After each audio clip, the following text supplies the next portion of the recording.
WFYI podcasts are brought to you by Visit Bloomington. Bloomington, Indiana is home to a wide range of live music events and venues. More info on upcoming performances at musicbloomington.com.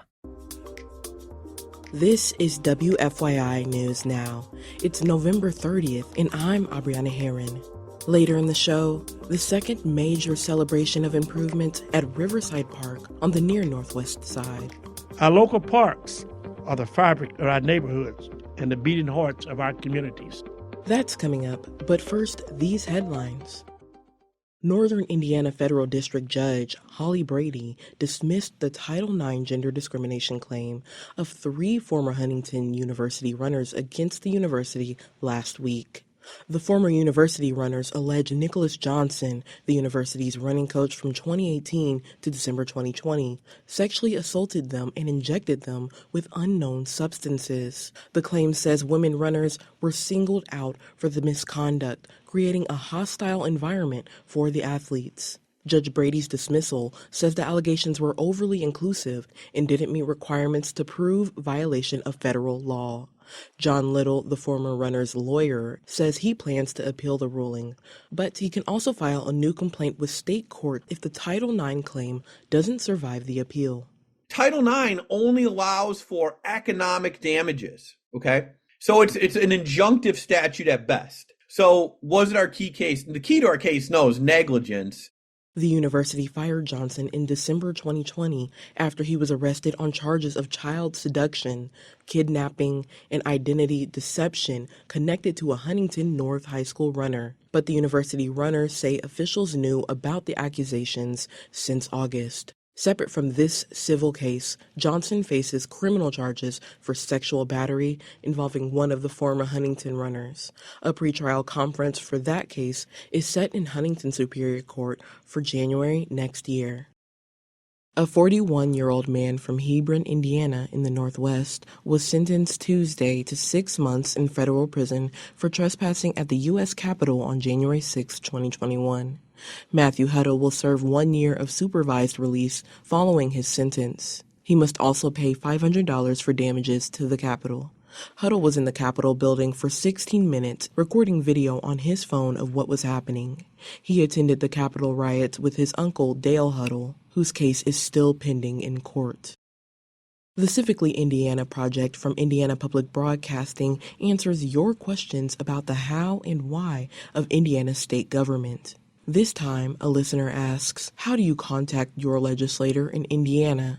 Violet Cumber-Weiland reports on how one Hoosier learned to go through the process. Ashlyn Walker is a senior at Carmel High School and a member of Confront the Climate Crisis, a student-led organization fighting for climate justice in Indiana. She says the organization works a lot with legislation and often contacts lawmakers about climate-related bills. Walker says she was nervous at first to contact legislators, but assures other Hoosiers it is an effective and simple process. It's nerve-wracking at first, but once you realize, there's no downside to, putting your voice out there and voicing your opinion to your legislators. At the end of the day, they are here to represent you and the residents of their districts. She says the Indiana General Assembly website contains email addresses, phone numbers, and other contact information for all senators and representatives. For Indiana Public Broadcasting, I'm Violet Cumber-Weiland. To take part in these conversations or find more stories like this, go to ipbs.org/civicallyindiana. An Indiana county judge has dismissed a state lawsuit against TikTok that accused the app of deceiving its users about the level of inappropriate content for children. A pair of lawsuits originally filed by Attorney General Todd Rokita in December 2022 said the social media giant had misled users. They alleged the app contains salacious content despite company claims it is safe for children 13 years and under.